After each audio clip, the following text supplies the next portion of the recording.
ఓం మహాగణాధిపతే నమ. ఓం గంగణపతే నమ. ఐం సరస్వత్యే నమ. శివాయ గురువే నమ. జై గురు దత్తాత్రేయ నమ. యా దేవీ సర్వభూతేషు మాతృపేణ సంస్థితాః నమస్తస్తే నమస్తస్తే నమస్తస్తే నమో నమః. ఐం హ్రీం శ్రీం శ్రీమాత్రే నమో నమః. జై గురు దత్తాత్రేయాయ నమో నమః. ఓం శరవణ భవాయ నమో నమః. జై గురు దత్తాత్రేయ నమః. శ్రీరామ రామ రామీతి రమే రామ మనోరమే సహస్రనామ తత్తుల్యం రామ నామ రామే. జై గురు దత్తాత్రేయాయ నమో నమః. శ్రీమాత్రే నమో నమః. జగన్మాతే నమో నమః. యూట్యూబ్ ప్రేక్షకులకు అందరికీ కూడా నమస్కారం అండి. నేను పాలపర్తి గురునాథ్ శర్మ, జ్యోతిష్ సిద్ధాంతిని, వాస్తు సిద్ధాంతిని.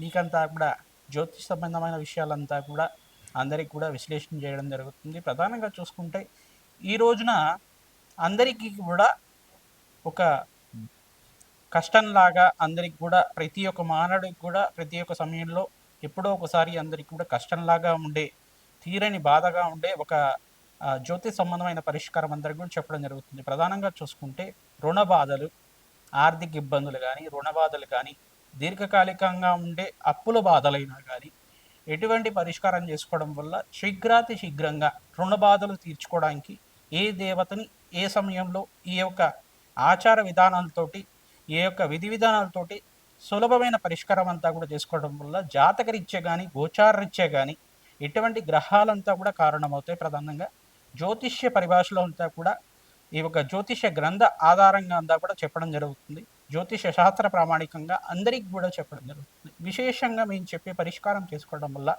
ఎంత మీకు అప్పుల బాధలు ఉన్నా, ఎంత రుణ బాధలు ఉన్నా కానీ శీఘ్రాతి శీఘ్రంగా క్రమేపీ కొంచెం కొంచెంగా తీరడానికి అవకాశం ఉంటుంది. ఎందుకంటే ప్రధానంగా చూసుకుంటే రుణ బాధలకు కారణం ఎవరు?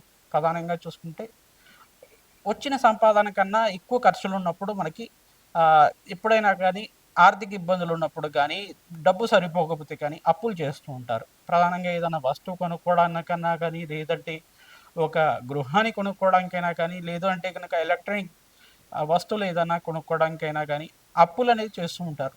కానీ ఇట్లాంటిది కాకుండా రుణ బాధలు, అధికమైన రుణ బాధలు ఉంటూ ఉంటాయి. అంటే దీర్ఘకాలికంగా అప్పుల మీద అప్పు మీద అప్పు చేసుకుంటూ పోతూ ఉంటే కనుక అది దీర్ఘకాలిక రుణ బాధలు అని చెప్పేసి అంటారు. ఆ రుణ బాధల నుంచి బయటపడడానికి, లేదు మేము అప్పులు ఇస్తున్నాము, అప్పులు వసూలు కావట్లేదు, రుణ బాధలు ఉంటున్నాయి, రుణ బాధల నుంచి బయటపడడానికి కష్టంగా ఉంది, వడ్డీ పెరిగిపోతుంది కానీ అసలు తీరట్లేదు, ఇటువంటి కష్టాలంతా కూడా బయటపడడానికి సులభమైన మార్గం అంతా కూడా మీకు అంతా కూడా చెప్పడం జరుగుతుంది. ప్రధానంగా చూసుకుంటే ఇక్కడ లగ్న చక్రవశాత్తు మేషాది ద్వాదశ రాశుల వాళ్ళకి, మేషాది ద్వాదశ లగ్న వాళ్ళకి అందరికి కూడా ప్రధానంగా చూసుకుంటే లగ్న చక్రమే ప్రధానంగా జన్మజాతకమే ఈ యొక్క విశ్లేషణ చేయడానికి అవకాశం ఉంటుంది. మీ జన్మజాతకం అంతా కూడా చూసుకొని లగ్న చక్రవశాత్తు ప్రధానంగా మీకంతా కూడా షష్ఠ స్థానము, అష్టమ స్థానము, దశమ స్థానము మరియు పంచమ స్థానం అంతా కూడా కేంద్రంగా చెప్పడం. మరి షష్ఠ స్థానం అనేది రోగస్థానము, రుణస్థానం అని చెప్పేసి అంటారు. భాగస్వామి యొక్క స్థానం, అంటే పార్ట్నర్షిప్ బిజినెస్ చేసే వాళ్ళు కూడా భాగస్వామి యొక్క స్థానం అని చెప్పేసి అంటారు. ఈ యొక్క స్థానాన్ని కేంద్రంగా చేసుకొని ప్రధానంగా ధనస్థానం కానీ, మరియు ఇక్కడ వ్యయస్థానం కానీ, ఖర్చులు ఎక్కడ పెరుగుతున్నాయి, ఈ యొక్క గ్రహాల యొక్క స్థితిగతి ఆధారంగా, జన్మజాతకంలో ఉండే గ్రహాల యొక్క స్థితిగతి ఆధారంగా పరిష్కారం చెప్పడం జరుగుతుంది. మరియు దీన్ని అన్వయం చేసుకోవాలి. గోచార చక్రానికి ఏ రకంగా ఈ యొక్క గ్రహస్థితి ఈ సంవత్సరం అంతా కూడా ఏ కాలంగా మనకు అనుకూలంగా ఉంటుంది, ఎంతవరకు అనుకూలంగా ఉంటుంది, ఆర్థిక ఇబ్బంది నుంచి బయటపడడానికి ఏ గ్రహాన్ని ఎక్కువ మనం పూజ చేసుకుంటే కనుక శీఘ్రాతి శీఘ్రంగా రుణ బాధల నుంచి బయటపడడానికి అవకాశం ఉంటుంది. రత్నశాస్త్ర ప్రకారంగా ఏ ఉంగారాన్ని ఏ సమయంలో, ఏ యొక్క నక్షత్ర సమయంలో కానీ, హోరా సమయంలో కానీ ఆ యొక్క ఉంగరం ధారణ అంతా కూడా రత్నశాస్త్ర ప్రకారంగా అంతా కూడా రత్నాన్ని ధారణ చేయడం వల్ల అఖండమైన పుణ్యప్రాప్తితోటి, అష్టేశ్వరి యోగంతో మీకు అంతా కూడా శీఘ్రాతి శీఘ్రంగా రుణ బాధల నుంచి బయటపడడానికి అవకాశం ఉంటుందో తెలుసుకుందాం. ప్రధానంగా చూసుకుంటే మేషలగ్న జాతకులకంతా కూడా ఈ యొక్క అధిపతి ఏ రకంగా ఉంటారు, ఈ యొక్క మేషాది ద్వాదశ రాశుల వాళ్ళకంతా కూడా అధిపతి ఏ రకంగా ఉంటారు, మేషాది ద్వాదశ లగ్నాల వాళ్ళకి లగ్న చక్రవశాత్తు జ్యోతిష ప్రామాణికంగా జన్మజాతకానికి అంతా కూడా విశ్లేషణ చేసుకుంటూ ఈ యొక్క గ్రహస్థితి ఈ రకంగా ఉంటే కనుక ఈ యొక్క పరిష్కారం చేసుకోవాలి. ప్రధానంగా మీకు అప్పుల బాధల నుంచి బయటపడడానికి ప్రధానంగా సుబ్రహ్మణ్య స్వామి ఆరాధన, మరియు ప్రధానంగా ఇక్కడ లక్ష్మీ కుబేర కవచాన్ని ఎవరైతే ప్రతినిత్యం కూడా చదువుతూ ఉంటారు, లక్ష్మీ కుబేర కవచం అనే కవచం ఉంటుంది. ప్రతినిత్యం కూడా వేద బ్రాహ్మణత్వంతో మీరు పారాయణం చేయించడం వల్ల, శ్రీసూక్త పారాయణం చేయించడం వల్ల, మూలమంత్ర సహితంగా, మహాలక్ష్మి మూలమంత్ర సహితంగా జప హోమాది శాంతి కార్యక్రమాలు చేసుకోవడం వల్ల విశేషమైన ద్రవ్యాలతోటి ఒక పౌర్ణమి సమయంలో కానీ, విశేషమైన నక్షత్ర సమయంలో కానీ, ఏకాదశి వేళల్లో కానీ విశేషమైన హోమాది కార్యక్రమాలు చేసుకోవడం వల్ల అఖండమైన పుణ్యప్రాప్తితోటి అష్టైశ్వర్య యోగము, లక్ష్మీ కటాక్షం కలగడానికి, రుణ బాధలు తీరడానికి, ఆర్థికమైన ఉన్నతి పెరగడానికి, ఆర్థికమైన అభివృద్ధి కలగడానికి ప్రధానంగా దీర్ఘకాలికంగా మీదంతా కూడా చేసుకుని రుణబాధలు, విపరీతంగా ఉండే రుణబాధలు, అప్పుల బాధల నుంచి బయటపడడానికి అవకాశం ఉంటుంది. ప్రధానంగా ఇక్కడ రుణబాధకి కారకుడు ఎవరంటే అంగారకుడు అంటారు. అదే కాకుండా లగ్న చక్రవశాత్తు ప్రధానంగా మీరు చూసుకుంటే ఏంటంటే షష్టమ స్థానాధిపతి మరియు అష్టమ స్థానాధిపతి. అష్టమ స్థానాధిపతి ఏం చేస్తాడంటే అష్టమాధిపతి ఎప్పుడైనా కానీ అధిక ఖర్చులు ఇస్తుంటారు. ఆకస్మిక ధన లాభాన్ని, ధన వ్యయాన్ని కూడా ఇచ్చే గ్రహంగా చెప్పడం జరుగుతుంది. మరియు అష్టమంలో పాపగ్రహాలు ఏమైనా కలిసి ఉన్నాయా లేదా, మరియు ఇక్కడ ప్రధానమైన లగ్నానికి ఆ పాపకారి అయిన గ్రహం అంతా కూడా అష్టమ స్థానంలో ఉందా, లేదు అష్టమ స్థానంలో ఉండి రాహుతో పాటు కేతుతో పాటు కలిసి ఉన్నాయా, లేదు అది నీచ స్థానం పోడి ఉందా, పంచమ స్థానాధిపతి నీచ స్థానం పొంది ఉన్నాడు, ద్వితీయంలో పాపగ్రహాలు కలిసి ఉన్నాయా, ఇటువంటి అన్వయం అంతా కూడా గ్రహాల యొక్క కూటమి అంతా కూడా చూసుకోవాల్సి ఉంటుంది. ఇంత విశ్లేషణ చేసుకోవాలి. ఇంత అనాలిసిస్ చేసుకున్న తర్వాత ఇంత విశ్లేషణ చేసుకొని ఒక నిర్ణయానికి రావాల్సి ఉంటుంది. మరియు ఇక్కడ ఏం చేయాలి, గోచార చక్రానికి అన్వయం చేసుకోవాలి. ఇక్కడ అన్వయం చేసుకోవాలి అని చెప్పేసి అంటే కనుక జ్యోతిష్యాన్ని తెలుసుకున్న వాళ్ళకి మాత్రమే, జ్యోతిష్య పరిభాషం అంతా కూడా అర్థం చేసుకున్న వాళ్ళకి మాత్రమే అర్థమవుతుంది. ప్రధానంగా జ్యోతిష్య పండితులతోటి మీ జన్మజాతకం చూపించుకోవడం వల్ల నా పరిస్థితి ఈ రకంగా ఉంది, నేను ఇంత అప్పులు ఇచ్చాను, లేదా ఇంత అప్పులు నాకు అవుతున్నాయి, ఈ అప్పుల బాధల నుంచి కానీ రుణ బాధల నుంచి వేయడానికి బయటపడడానికి మార్గం ఏమంటే జాతకం చూపించి జాతకం అంతా కూడా విశ్లేషణ చేయించుకొని మీరు పరిష్కారం చేసుకుంటే కనుక శీఘ్రంగా రుణ బాధల నుంచి బయటపడడానికి అవకాశం ఉంటుంది. మీకు ప్రధానంగా మేషాది ద్వాదశ రాశుల వాళ్ళకి ఎటువంటి రత్నధారణ చేయడం వల్ల, ఎటువంటి దోష పరిహారార్థం చేసుకోవడం వల్ల శీఘ్రంగా అప్పుల బాధల నుంచి బయటపడడానికి అవకాశం ఉంటుందో తెలుసుకుందాం.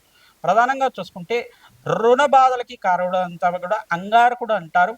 అంగారకుడే కాకుండా ప్రధానంగా షష్టమాధిపతి, అష్టమాధిపతి, దశమాధిపతి, ద్వితీయాధిపతి, పంచమాధిపతి కూడా కారణమవుతారు.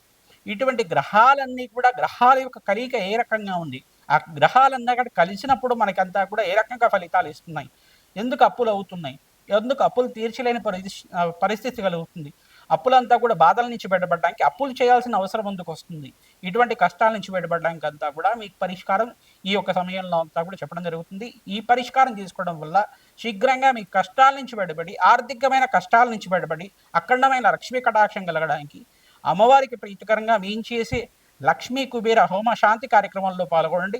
అఖండమైన అష్టైశ్వర్య యోగం కలిగి మీకంతా కూడా రుణబాధలు తీరి ఆనందమైన జీవితం జీవించడానికి అవకాశం ఉంటుంది.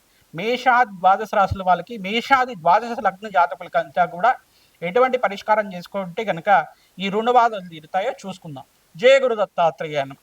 సింహరాశి జాతకులు విశేషంగా అంతా కూడా సింహలగ్న జాతకులకంతా కూడా ప్రధానంగా ఈ యొక్క జాతకరీత్యా కానీ గోచారరీత్యా కానీ ఈ యొక్క గ్రహస్థితి ఈ రకంగా ఉంటే కనుక మీరంతా కూడా పరిష్కారం చేసుకోవడం వల్ల అప్పుల బాధల నుంచి బయటపడడానికి అవకాశం ఉంటుంది. విశేషంగా మీరంతా కూడా ప్రధానంగా అంగారకుడికి ప్రీతికరంగా మీరంతా కూడా జప హోమాది శాంతి కార్యక్రమాలు చేసుకోవాలి. బృహస్పతికి మరియు ఇక్కడ అంగారకుడు ప్రీతికరంగా కానీ ప్రధానంగా చూసుకుంటే కనుక శుక్రుడికి ప్రీతికరంగా జప హోమాది శాంతి కార్యక్రమాలు చేసుకోవడం వల్ల కూడా మీకంతా కూడా ఆర్థికమైన ఉన్నస్థితి కలగడానికి, ఇక్కడ అష్టమ స్థానంలో అంతా కూడా గోచారరీత్యా మీకు శనీశ్వర దోషం ఉంది కావున జప హోమాది శాంతి కార్యక్రమాలు చేసుకోవడం, నవగ్రహ శాంతి హోమ కార్యక్రమాలు చేసుకునేసి తర్వాత కులదేవతారథం చేసుకుని మహాలక్ష్మికి ప్రీతికరంగా తామర పూలతోటి శిరసూక్త విధానంగా అంతా కూడా లక్ష్మీ కుబేర హోమశాంతి కార్యక్రమాలు చేసుకోవడం వల్ల అఖండమైన పుణ్యప్రాప్తి కలుగుతుంది. రాజయోగం అంతా కూడా సిద్ధిస్తుంది. శీఘ్రంగా వేద పండితులతోటి జ్యోతిష్య బ్రాహ్మణులతో అంతా కూడా ప్రధానంగా అంతా కూడా జప హోమాది శాంతి కార్యక్రమాలు ఎవరైతే నిత్యమంతా కూడా చేసుకుంటారో జన్మజాతకమే ప్రధానమైన జాతకంగా ఉంటుంది. జన్మజాతక వశాత్తు ఎవరైతే కనుక జాతకాన్ని అంతా కూడా విశ్లేషణ చేసుకొని తత్పరిహారార్థమంతా కూడా చేసుకుంటూ ఉంటారో రోగ బాధలు, రుణ బాధలు, దీర్ఘకాలికమైన అప్పుల బాధల నుంచి బయటపడడానికి అవకాశం ఉంటుంది. ప్రధానంగా వ్యాపారం అభివృద్ధి పదంలో పయనించడానికి అవకాశం ఉంటుంది. దీనికంతా కూడా జాతకమే ప్రధానంగా ఉంటుంది కావున జన్మజాతకంలో దోషాలకి పరిష్కారం చేసుకోండి. ఎవరైతే కనుక ప్రతినిత్యం కూడా వేద కవచాన్ని పారాయణం చేసుకుంటూ ఉంటారు, తద్వారా మీకు అంతా కూడా రాజయోగం వస్తుంది. మహాలక్ష్మి ప్రీతికరంగా అంతా కూడా మహాలక్ష్మి చరిత్ర అంతా కూడా చదవండి, వినండి, తద్వారా మీకు అంతా కూడా ఐశ్వర్యోగం సిద్ధిస్తుంది. మహాలక్ష్మి సహస్రనామాన్ని ప్రతినిత్యం కూడా వింటూ ఉండండి, మీకంతా కూడా ఆర్థికమైన ఉన్నస్థితి కలుగుతుంది, ధనధాన్యాది సమృద్ధి కలుగుతుంది, విశేషమైన ధనయోగం అంతా కూడా సిద్ధిస్తుంది, రాజయోగం సిద్ధిస్తుంది. ఈ అప్పుల బాధ నుంచి బయటపడతారు. సుబ్రహ్మణ్య స్వామి వారి దేవాలయంలో పంచామృత అభిషేకం ప్రతి మంగళవారం పూట చేస్తూ ఉండండి. పసుపుతో అభిషేకం చేయించండి. రావి చెట్టుకి ప్రదక్షిణాలు చేసుకోండి. గోమాత సేవ చేయండి. తద్వారా మీకంతా కూడా అష్టైశ్వర్య యోగం సిద్ధిస్తుంది.